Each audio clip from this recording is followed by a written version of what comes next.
Hello guys, welcome to third episode of talk with topper. इस video में हम ऐसे सब्जेक्ट के बारे में बात करने वाले हैं जिससे most of the NEET aspirant डरते हैं। Most of the NEET aspirant उस सब्जेक्ट से भागते हैं। तो यस, यू आर राइट, मैं बात कर रहा हूँ फिजिक्स। चलो तो वीडियो स्टार्ट करते हैं। तो आज हमारे साथ है Ganesh Phad, which is second year professional student at KEM Mumbai.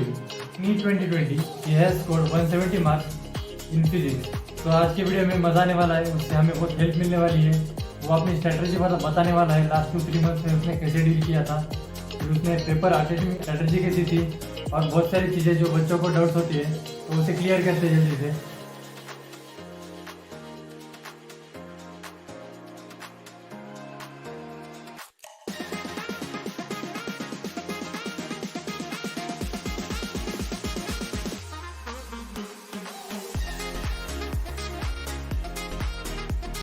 Thank you Ganesh, तुमने अपना इम्पोर्टेंट टाइम इस वीडियो के लिए निकाला, नीट एस्पिरेंट के लिए हेल्प करने के लिए निकाला।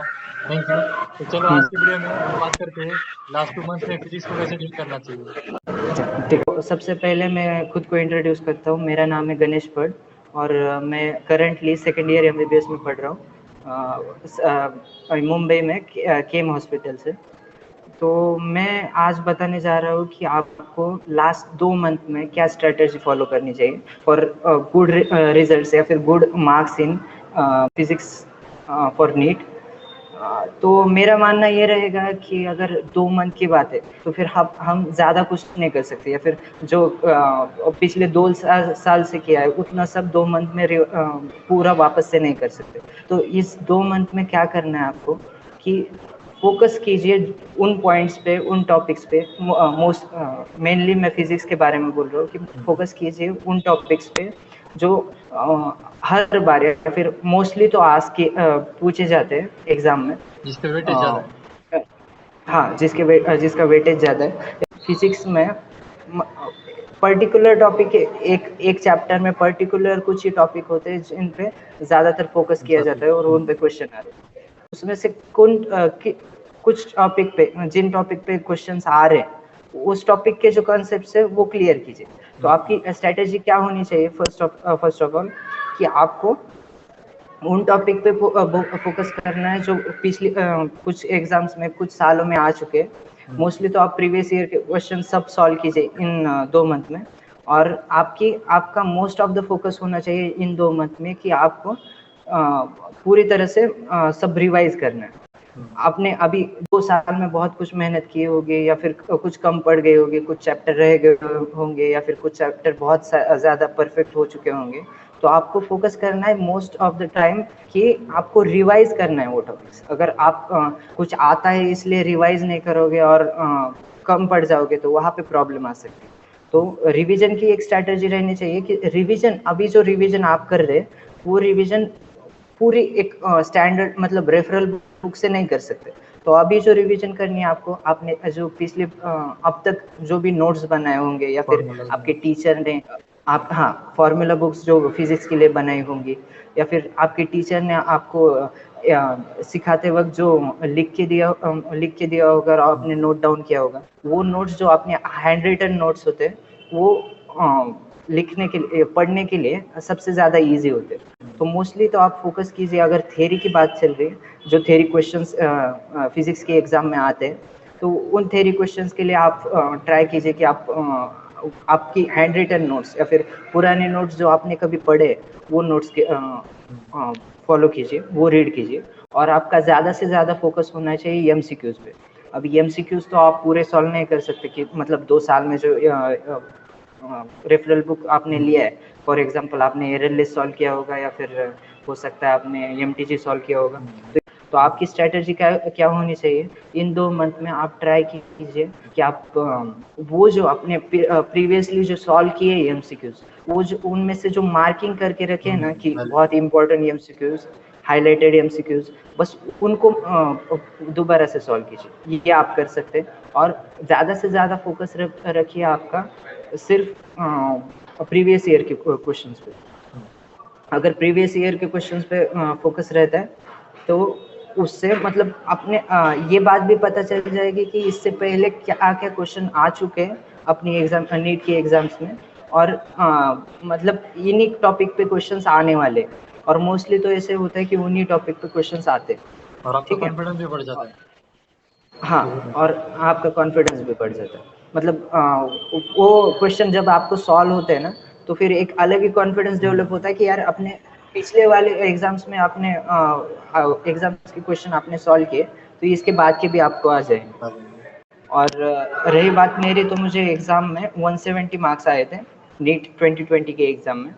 तो मैं ये बात बताना चाहूँगा कि एग्ज़ाम में सबसे ज़्यादा इम्पोर्टेंट होता है मोस्टली तो स्पेशली फिज़िक्स के लिए, कि आप कितना समझ के क्वेश्चन सॉल्व करते हैं। मतलब अगर बताया जाए फिज़िक्स से कोई भी क्वेश्चन लो, काइनेमेटिक्स लो, थ्री डायमेंशनल मोशन लो, कुछ भी लो, तो उसमें ज़्यादा सोचने की बात होती है। मोस्टली तो बच्चे फिजिक्स से डरते हैं, पर ये डर सच कहूँ तो इस बात का होता है कि किसी ने आपको बताया कि फिजिक्स डिफिकल्ट है। तो ये बात छोड़ के आपको ये याद रखना है कि फिजिक्स सबसे ज़्यादा समझ के लेने वाला टॉपिक है। मतलब क्या करना है, बस आपको जो क्वेश्चन आता है ना, उस क्वेश्चन पे सोचिए, तो हर क्वेश्चन ईजी जाएगा। अभी मोस्टली तो हम क्या करते हैं, हम फार्मूला बुक तैयार करते हैं, वो करनी चाहिए।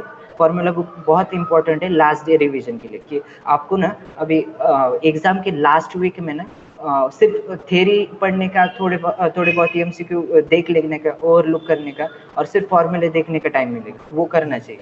और पर हम मोस्टली क्या करते हैं, हम फार्मूला पे ध्यान देते हैं, और हम जो क्वेश्चन में दिया है वो ध्यान नहीं देते। मतलब हम क्या करते हैं, अभी क्वेश्चन के हिसाब से फार्मूला देखते हैं क्या लगेगा और डाल देते हैं, और वो एक थोड़ी मेरे हिसाब से थोड़ी गलत मेथड है। उसके अलावा क्या करना चाहिए, क्वेश्चन को एक समझ के लीजिए और ट्राई कीजिए, तो फिर उससे आपका स्कोर भी इम्प्रूव होगा, और आपको ज़्यादा से ज़्यादा एमसीक्यू आ भी जाएंगे।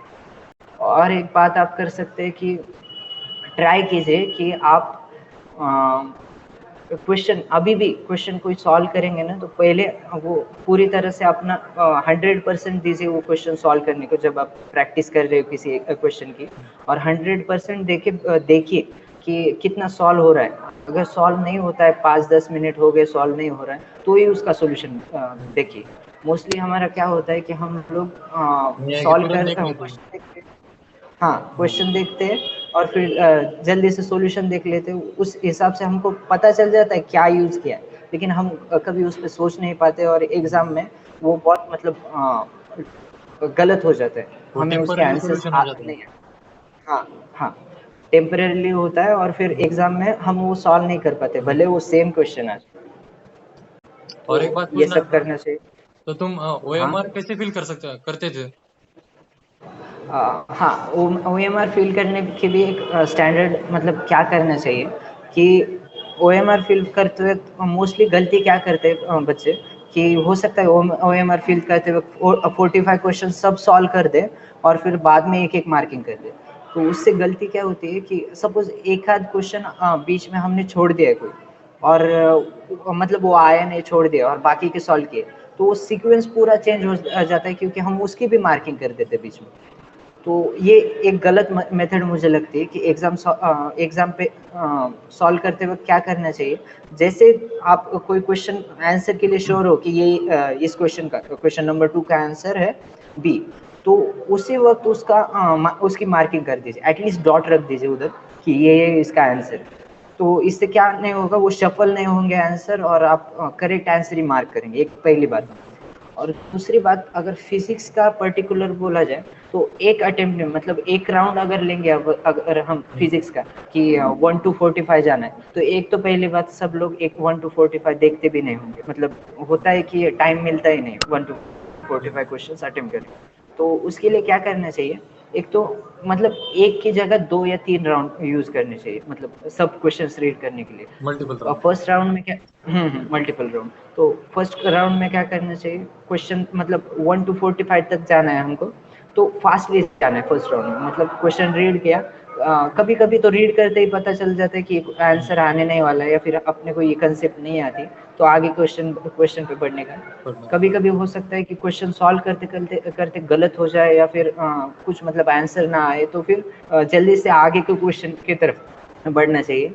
और ऐसे करते करते भले फर्स्ट राउंड में मतलब तुम लोग first question to last question अगर सपोज 15 क्वेश्चन ही सॉल्व करे 45 और कुछ तो भी एक्स्ट्रा एडेड 5 होते हैं ना, तो उसमें से अगर कम से कम 15 भी हो जाए तो वो बेटर होता है। मतलब अभी हम फिर से फर्स्ट क्वेश्चन पे जाएंगे और फर्स्ट टू 45 आएंगे, तो वो अगर फर्स्ट टू 45 वापस से करेंगे तो उसमें क्या होता है, जो क्वेश्चन फर्स्ट राउंड में हमें जमे भी नहीं या फिर आए भी नहीं, तो वो क्वेश्चन अभी थोड़े थोड़े क्लिक होने लगते हैं होने कि लगते हैं। अभी इस पे क्या करना चाहिए, हाँ अभी इस पे क्या लॉजिक लग सकता है या फिर क्या सॉल्व कर सकते हैं। तो ये सेकंड राउंड में होता है। और मोस्टली तो मेरे हिसाब से, मेरे एक्सपीरियंस से, सेकंड राउंड में अगर फर्स्ट राउंड में 15 जम गए ना, तो नेक्स्ट राउंड में 10-15 तो और आ ही जाते हैं आंसर्स, और सॉल्यूशन करेक्टली आते हैं, कुछ एक दो गलत हो सकते हैं। और उसके बाद आता है जब हमारे बचे कुछ 8-10 एमसीक्यूज या फिर 5-6 एमसीक्यूज जो बच जाएंगे, जो हमें अभी तक नहीं आए या फिर बहुत डिफिकल्ट लग रहे। अभी जो बचे हुए 5-6 एमसीक्यूज हैं उनके लिए होता है थर्ड राउंड, मतलब फिर से वो जो बचे कुछ एमसीक्यूज हैं उनको टाइम देना है और फिर सॉल्व करके देखना है। अभी उसमें से भी बहुत सारे आ जाते हैं, मतलब सॉल्व हो जाते हैं थर्ड राउंड तक। और इस तरह से जाएंगे तो मेरे हिसाब से ज़्यादा से ज़्यादा एमसीक्यू सॉल्व भी हो जाएंगे। और गड़बड़ की वजह से तो और ज्यादा ये, गलतियां कर बैठते हैं बच्चे। हाँ गलतियाँ करते बैठते हैं। और मतलब ये इससे होता क्या है कि हमें टाइम भी बहुत मिलता है और हम स्लोली सॉल्व करते हैं सब क्वेश्चंस, तो इजी जाता है। एक काम माइंड से सॉल्व करते क्वेश्चंस फिजिक्स। पैनिकनेस नहीं होता है। तो हाँ, पैनिकनेस में समरी रिवाइज करूँ मैं तो इन 2 मंथ में आपको क्या करना चाहिए, जो थ्योरी है, थ्योरी आपको देखनी पड़ेगी जो आपने पहले रिवाइज की या पढ़ी है। हो सकता है किसी चैप्टर के लिए नहीं पढ़ी होगी और कम चैप्टर है, आपके पास टाइम है, तो आप दूसरे किसी बुक से, रेफरल बुक से थ्योरी पढ़ सकते हैं। और रही बात बाकी जो आपने पहले पढ़ा है, रिवाइज किया है, उसके लिए तो आप उसी की थ्योरी रिवाइज कीजिए। रही बात एमसीक्यूज की, जो आपने हाईलाइट करके मार्क करके रखे कि एमसीक्यू बहुत इंपॉर्टेंट है, वो एमसीक्यू सॉल्व कीजिए। और ये सब होने के बाद अगर आपको टाइम मिलता है, आपको लगता है कि कोई टॉपिक आपके लिए डिफ़िकल्ट जाता है या फिर पहले हुआ नहीं है या फिर बहुत ज़्यादा मतलब डिफ़िकल्ट जाता है, एमसीक्यू सॉल्व नहीं होते, तो उस टॉपिक के लिए अगर आपको मिलता है तो थोड़ा सा एक्स्ट्रा टाइम दीजिए, प्रीवियस ईयर एमसीक्यू सॉल्व कीजिए। और हम बस एग्जाम में जो जैसे एमसीक्यू सॉल्व करते हैं उसकी स्ट्रेटेजी बराबर रखिए। मैंने ये ज़रूरी नहीं है कि मैंने जो स्ट्रेटेजी बताई या फिर मैंने जो बताया वो हर किसी के लिए अप्लाई हो, परसेंट टू लेकिन परसेंट वेरी एक बार, हाँ, लेकिन एक बार ट्राई करके देखिए कि अगर आपको ये बराबर लगता है, आपको सूट होता है, तो फिर इसका फ़ायदा होना चाहिए। अगर सूट नहीं होता है तो आप आपकी स्ट्रेटेजी के हिसाब से चलिए, लेकिन अगर होता है तो ये फॉलो कीजिए। और बाकी मैंने ये ऑब्जर्व किया है कि बच्चे जब लास्ट 1-2 महीने होते हैं तो बहुत सारे चैप्टर कुछ बच्चे के रह जाते हैं तो सीधा सीधा छोड़ देते हैं। हम्म तो छोड़ने से हम्म अच्छा एटलीस्ट उन्होंने फॉर्मूले तो पढ़ने चाहिए और जो प्रीवियस ईयर क्वेश्चन आए उन पे फोकस करके हाँ एटलीस्ट उतना पार्ट तो कर लेना चाहिए, पूरा स्किप होने से अच्छा। हाँ हाँ, ये बात कैसी है कि आपको पता नहीं है कि उस चैप्टर पे या फिर उस टॉपिक पे जो आपने छोड़ा है, मतलब एक आध चैप्टर का एक आध टॉपिक जो एक आध कंसेप्ट जो आपने छोड़ दिए, उस पे क्वेश्चन कैसे आने वाला है। हो सकता है कोई इजी क्वेश्चन आएगा, कोई थ्योरेटिकल क्वेश्चन आएगा, तो फिर मोस्टली क्या कीजिए, एटलीस्ट कंप्लीशन कीजिए पूरे पूरे सब चैप्टर्स का। मतलब सब चैप्टर्स थोड़े मतलब जितने हो सकते हैं उतने अगर करने की कोशिश करेंगे, उस चैप्टर से आने वाले थ्योरेटिकल क्वेश्चन या फिर एमसीक्यू जो आपको आ सकता था अगर करे तो वो क्वेश्चन आ जाएंगे। इसलिए क्या कीजिए, ट्राई कीजिए कि सब चैप्टर कंप्लीट कीजिए। जब तक एग्जाम के लिए 2 मंथ भी बाकी है तो आपका टारगेट होना चाहिए कि आप सब टॉपिक्स कंप्लीट करें। ऐसा करेंगे तो मतलब आपके एग्जाम में मार्क्स गेन करने के चांसेस ज़्यादा बढ़ जाएंगे। ये सही बात है कि आपको सब टॉपिक्स पे ध्यान देना ज़रूरी है। हो सकता है कि कुछ टॉपिक्स ज़्यादा डिफ़िकल्ट जा रहे हो या फिर आपने पहले कभी किए नहीं होंगे, तो उन टॉपिक्स के लिए क्या करेंगे कि सबके बाद या फिर सेपरेटली किसी संडे, किसी सैटरडे या फिर नाइट को आप 12 बजे सोते हैं तो 12 बजे से देखूंगा, ऐसा कुछ तो भी सेपरेट टाइम निकाल के उसके थोड़े एमसीक्यूज या फिर थ्योरी पार्ट जो आपका बच चुका है या फिर जो कुछ भी आपको आता नहीं, उसके वीडियो लेक्चर्स देखिए, वीडियो से ज़्यादा कवर अप होता है या फिर कंसेप्ट ज़्यादा समझ में आते हैं, वीडियो लेक्चर्स देखिए या फिर थ्योरी पार्ट देखिए या फिर एमसीक्यू सॉल्व कीजिए। ये सब करेंगे तो आपके वो चैप्टर्स एटलीस्ट एग्जाम के लिए प्रिपेयर हो जाएंगे, जिससे आपके जो मार्क्स हाथ के या फिर जो मार्क्स आ सकते हैं आपको वो लॉस नहीं होंगे। तो यार मैंने और एक चीज देखी है कि बच्चे लास्ट 1-2 महीने में बहुत फ्रस्ट्रेटेड ले टॉपिक्स को छोड़ देते हैं, डरते हैं। तो ऐसा बिल्कुल नहीं करना चाहिए, लास्ट मोमेंट तक अपने फाइट करना चाहिए। फिजिक्स से मत डरो, उसको फाइट करते रहो, उसका सॉल्यूशंस पे जाओ। ऐसे मत करो कि क्वेश्चन देख रहे हो, उस पे वर्क करो। आप गलत क्यों हो, उस पे काम करो। फिजिक्स पे फाइट करते रहो, मोस्टली क्वेश्चन से सॉल्व करते रहो। बिल्कुल आप अच्छा स्कोर करने वाले हो। और थैंक यू, तुमने हमें बहुत हेल्प की, हमें बहुत अच्छा लगा। Thank you. Thank I hope आपको आज का वीडियो पसंद आया तो लाइक शेयर एंड सब्सक्राइब ज़रूर करना।